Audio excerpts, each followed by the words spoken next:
hushed voice and the prowling step in the dead of night. The crime that is almost committed. The stir of nerves at the ticking of the clock. The rescue that might be too late, or the murderer who might get away. Mystery and intrigue and dangerous adventure. We invite you to enjoy stories that keep you in suspense. For Suspense, tonight we present The Body Snatchers by John Dickson Carr.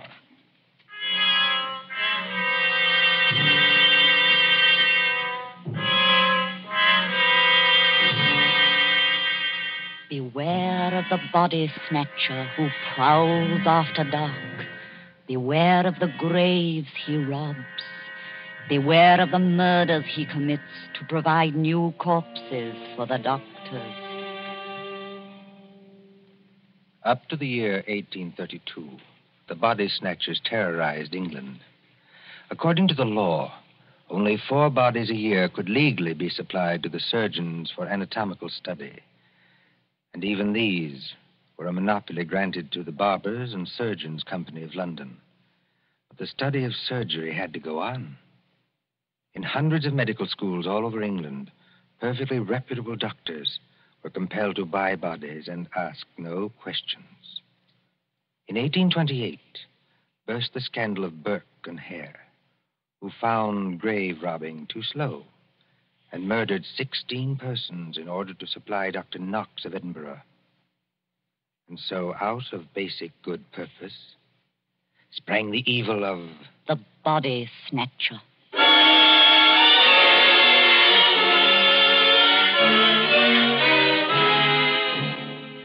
Turn back the clock now to a cold night just 110 years ago. Look into the brick kitchen of a house on Wandsworth Common, not far from London. There, in the light of a tallow dip, sits old Mother Slade in her draggled bonnet. What's a keeping 'em? 2 hours. 2 mortal hours by the Dutch clock. And they're not here yet. Mother Slade? And the graveyard not half a mile off. And once I thought I heard church bells ring. And once... Mother Slade, did you call? No, my girl, I did not call. But I thought I... And what are you doing up at this hour, my girl? I was only locking up, Mother Slade. Ain't it enough to have taken you over from a good-for-nothing mother, not worth the gunpowder to blow her up? Please, Mother Slade. And given you a good home, and brought you up practically like a lady, with only the housework to do? I'm sorry, Mother Slade. Only I wish you wouldn't talk like that about me own mother. And what do you do, Peggy Lester? You stop up until this hour. You mislay me snuff box 20 times a day. I was only going to say I thought I heard a horse and cart in the lane. In our lane? Yes, Mother Slade. There it is now. Yes. Easy, my dears. Drive easy with the merchandise. The doctors don't like it if you bump the merchandise. Merchandise, Mother Slade? What's that? I'll tell you what it is, my girl. I didn't mean anything, Mother Slade. It's your Uncle Matt and your cousin Rob are coming home from their business. That's what it is. You hear that, Peggy Lister?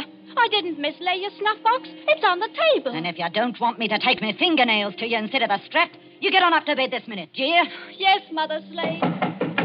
I'm a-coming, my dears. Don't be impatient. I'm a-coming. Nasty dim light this candle gives. Oh, old Mother Slade has got the rheumatics so cruel she can hardly move. Just pull back the bar, open the door. Well, Matt, did you get it? Did we get it? Strike me blind, but that's a good one, ain't it, Rob? Stir the gab, can't you, Dick? Get inside and close the door. They ain't after you. Ain't they? Can't you hear anything? I thought I heard church bells. More like a perishing funeral bell, if you asks me. Take it easy, Rob. Take it easy. We've shaken them off. Have we? I wish I was as certain as some people. The spades and sack is still in the cart. Let 'em stay. Who's a-coming to find 'em? Then you didn't get it after all, you thick-skulled pair of... Now, don't you start a-blaming us. Now, you shut your potato trap, Mother Slade, or Matt'll make you shut it. What happened? I'll tell you what happened. We was too quick, that's what. The girl was only buried this afternoon. The sooner the better, my dear. What's the good of the merchandise if it ain't fresh, eh? You hold your noise and listen. We left the horse and cart outside, like we always do. We creeps up to the lich gate of the churchyard. Walk softly, Matt. Walk softly, Rob, in your oily beaver hats and neckcloths, under the starlight and the white frosted elms. Take care of the graves, too. Spring guns may be set in some of them to protect the dead from marauders. And if the coffin is one of those new iron ones, all your labor will be in vain. Open the gates softly. Don't make such a bloody row with them shovels. I can't help it. I'm loaded down with all this stuff. Oh, and who'll do all the work when we do get there? I will. Matt, Aye? listen. I can't hear nothing except your teeth are chattering. Matt, there's other people besides us in this here churchyard. Aye, 200 or 300 deaders. But they won't bother us. I means living people. Don't talk soft. Somebody's got a dark lantern. I seen it flash past the gravestones. Oh? Where? Can't you see it now? It's a-coming straight toward us. Yes, I see him. Come on. They've seen us, Matt.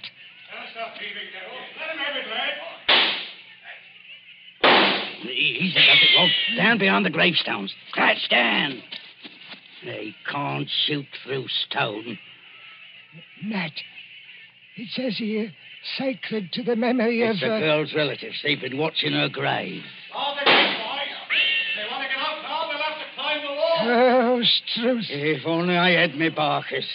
First time in 2 years I've gone without a brace of pistols, and this happens. But you ain't got your barkers, Matt Patterson. I got what's just as good. Give me a shovel. What are you going to do? Charge 'em. This here shovel's got a nice edge. Oh, you daft. They'll have to take time out to reload, won't they? Hear that? Somebody started the bell. That'll bring down every peeler within a mile. If you want a tithing ticket and a neck in a rope, stop where you are. But if you don't want to get scragged before your time, follow me. That's all there is to it, Mother Slade. We went out by the gate, and blow me if they could stop us. You perishing numbskulls. Did they recognize you? No, we had our neckerchiefs around our eyes. And did you do it? I don't know. There's blood on the shovel. No, there ain't, Mother Slade. I wiped it off. Anyway, we're here. What I want now is a Christian fire to sit by, and a drop of spirits to warm my stomach. There's no spirits in the house, Matt Patterson. Don't you lie to me, you ugly mouth. Let go me hand, Matt Patterson. I'm warning Better you. let it go, Matt. There's no spirits. Only half a loaf of bread. Don't I know it? I haven't tasted a drop of gin all day. The black dog's on me back. Well? Hark at what I say. The doctor was promised a corp tonight. All right, dearie, he gets a corp tonight. Oh, there's that funeral bell again. What's the clock, old hag? Come on, spit it out. A nice young corp without any trouble or bother. Aye? What about young Peggy upstairs? Strike me blind. What about it, eh? You'd have to be mighty careful. Why? You'd have to smother her with a pillow while I sit on her legs. That's what Burke and Eyre done up in Edinburgh. Then you don't leave any marks on them. See? Here, off a tick, wait. What? If the doctors see they've been polished off, just plain murdered, They won't have nothing to do with it. Leastwise, they don't like it. Like it or not, dearie, they all do. Who's buying the beef tonight? Dr. George Arnold. Him? The young fella out Fulham way? That's the man, dearie. But I thought he was too pious and holy to play. That's what Dr. Arnold thought, too, till they started putting the screws on him at Bart's College. No corp, they said to him, no lecture. No lecture, no students. It all comes to it, dearie, sooner or later. What beats me is why they got to have these bodies. You'd think the doctors killed enough people as it is, without buying them after they was dead. Don't you question the ways of Providence, Matt Patterson. You can't do it, Matt. You can't do it, Mother Slade. You stow that noise, Bob Prentice. Do you want to wake the poor girl upstairs? But you can't do it. This cove Arnold, he knows her. Arnold knows who. He knows Peggy. Peggy Fair worships the ground he walks on. Oh. He set her arm once when Mother Slade broke it, accidental-like, and she can't forget him. What's Arnold going to think when he opens up the sack and he finds What can Arnold do? He's bought her, ain't he? He can't go to the police and say he's bought her. Peggy Lester. Don't do it, Mother Slade. Don't do it. And how do you two thickheads know what Mother Slade is going to do? You're going to kill her, ain't you? Peggy Lester. I thought I heard her moving about upstairs. You did, Mr. Milk and Water. She's on the stairs now. Rob, you're the least to be depended on. Go out and fetch in the sack. Don't do it. It'll bring us all bad luck. Matt, you're a lad after me own heart. You stop where you are and do just as I tell you. Trim the candle. Let's have it all nice and snug. What'll she bring, do you think? 15 guineas. Maybe 20.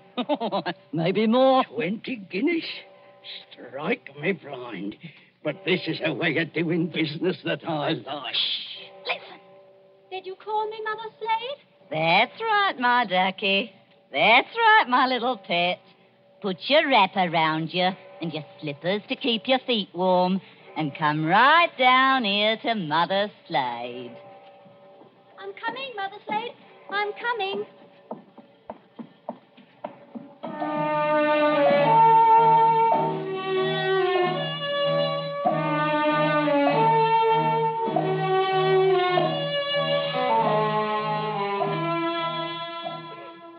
Who in those times would be a surgeon and still be an honest man? At that drugged hour of the night, look into the sitting room of a spacious house.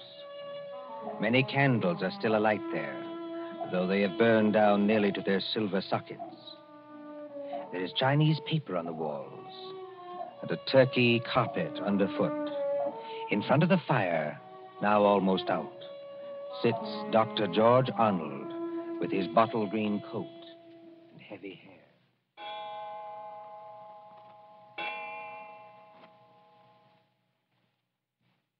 Dr. Arnold, sir. I beg your pardon, Mrs. Tancred. Dr. Arnold, sir. It's gone 2 o'clock. Yes, so it has. You've got a lecture to deliver tomorrow, and you'll be all worn out. Why don't you go on up to bed? Mrs. Tancred. Yes, sir? You're a jewel of a housekeeper. I admire you, and I can't do without you. But would you please go away and let me alone? I'm sure I'm very sorry, sir. No offense intended. Stop. I shouldn't have said that. I'm thinking too much, perhaps. And smoking too many cigars, if you'll excuse me. Why must they keep tolling that bell at East Hill Church? Why must they keep it up all night? Well, sir, Elsie says the parson told them to do it. Elsie. Wait. Who is Elsie? Oh, Dr. Arnold, sir. I know you're always up in the clouds, mooning over books and whatnot, but I did think you'd recognize the name of your own parlour maid. Oh, that Elsie. I see. Well? Elsie says it's because of the murder in the churchyard. What murder? 2 resurrection men. Body snatchers, sir.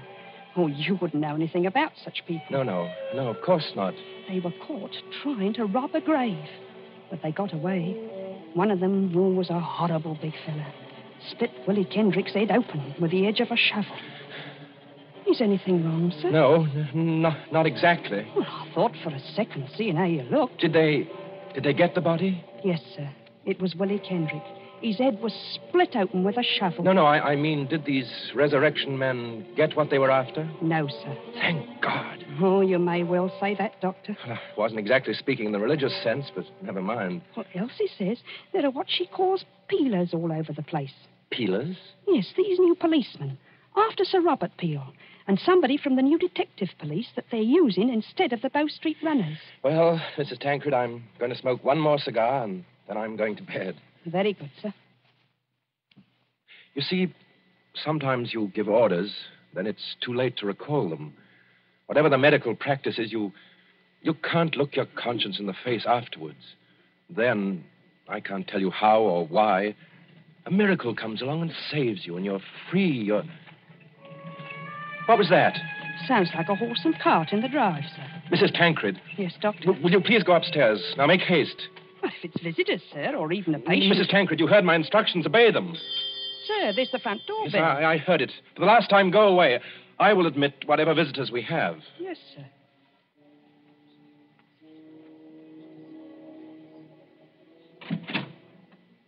Good evening, dearie. Oh, come into the sitting room here, Mrs. Slade. La, sir. Just call me Mother Slade.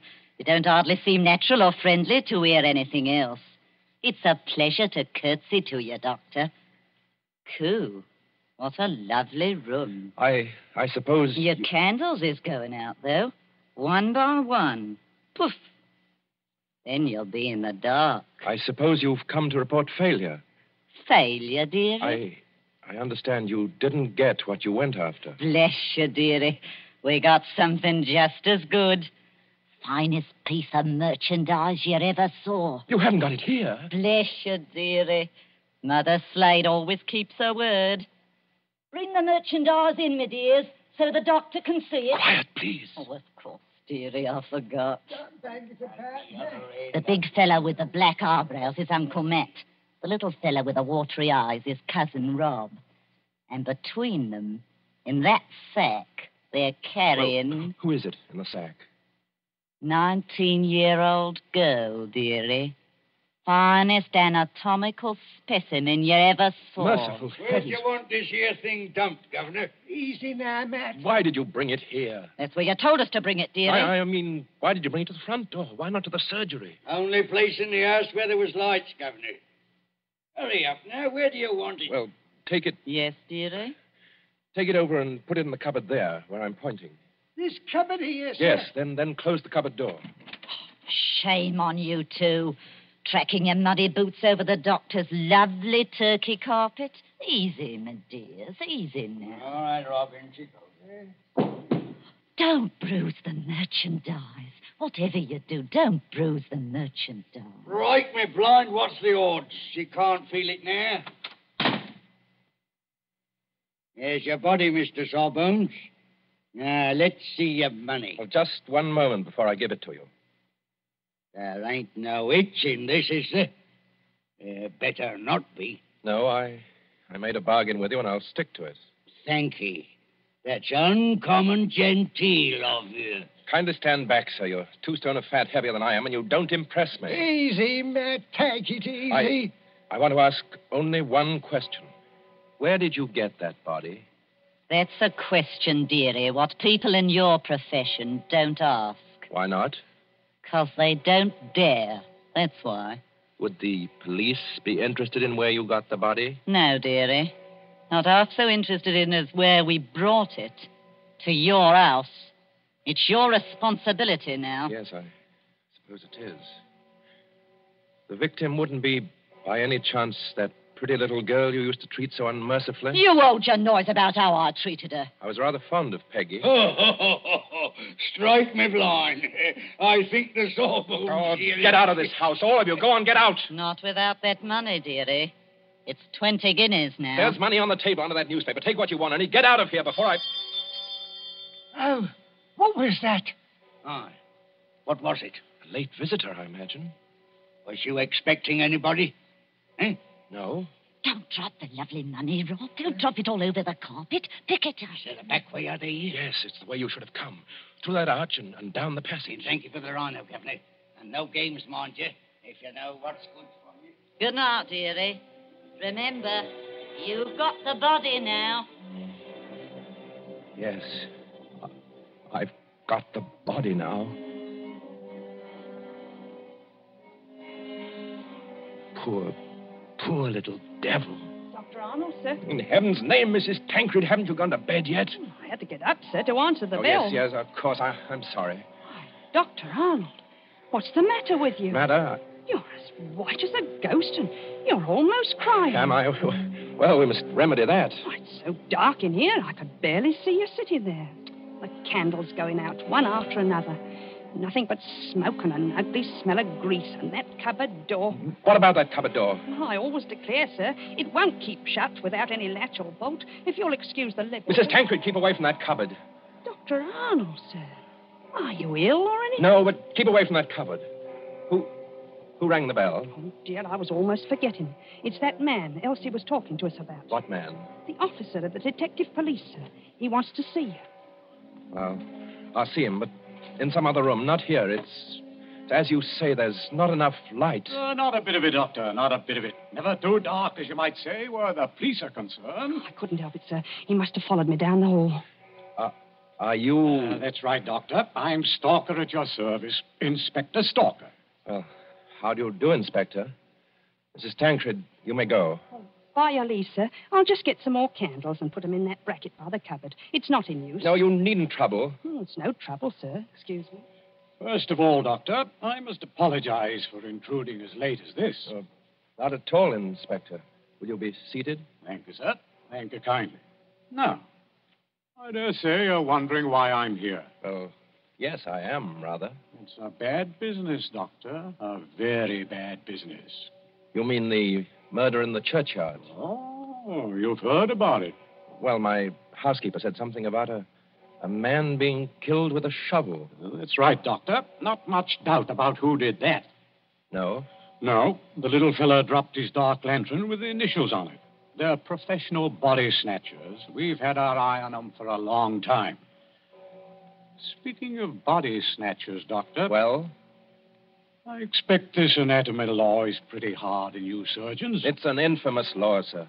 All the same, Doctor, it is the law. Yes.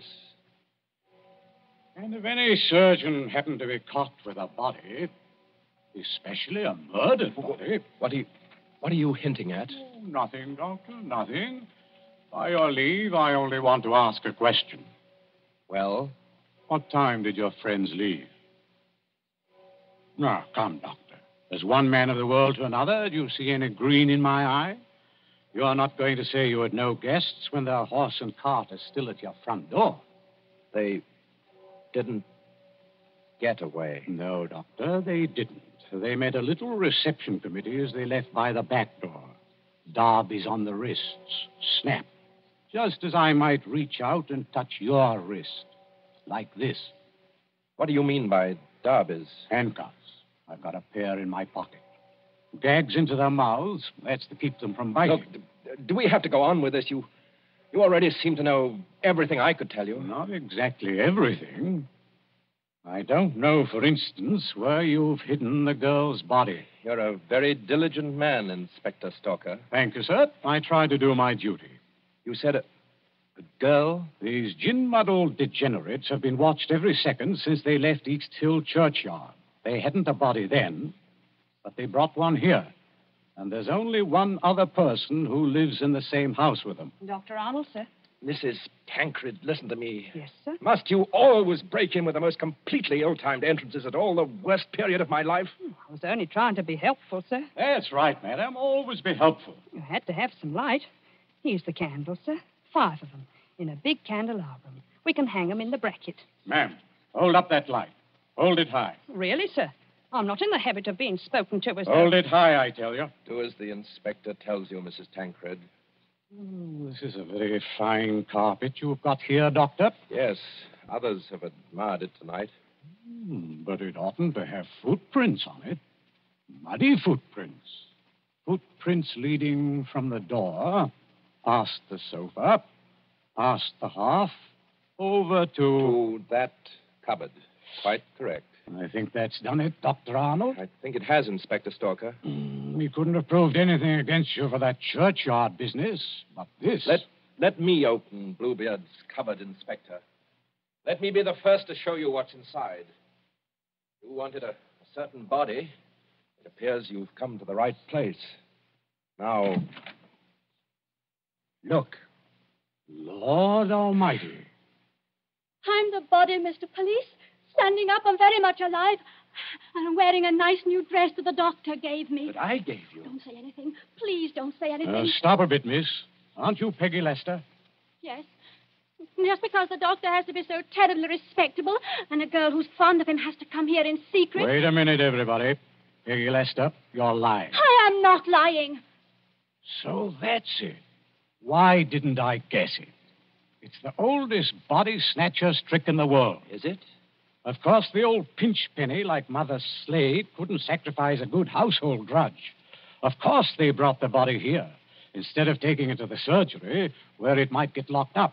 Could you be persuaded, Inspector, to tell us just what you're talking about? The body snatcher, sir. Well, what about them? They take a living accomplice and put him into a sack and sell him to a green doctor as a dead man. Yes, but see here, They get the best price they can. Then in the middle of the night, that accomplice gets up and robs the doctor's house.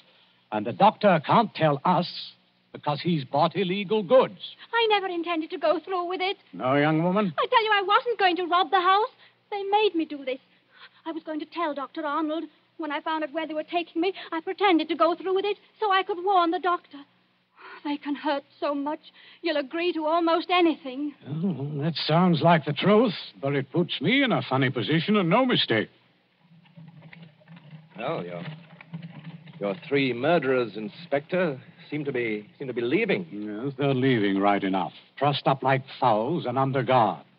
Does anybody go with them? Well, how can anybody go with them? I'm willing to believe this girl acted under threats. She's committed no crime. And I don't for the life of me see how we can touch you. Can't touch me? No, sir.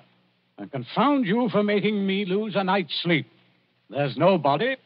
You didn't even buy a body. Will you tell me, Doctor, just what crime you've committed?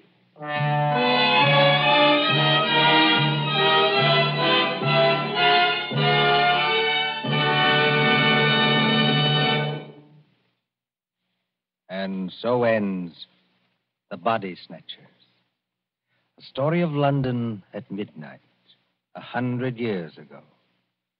And tonight's story of Suspense.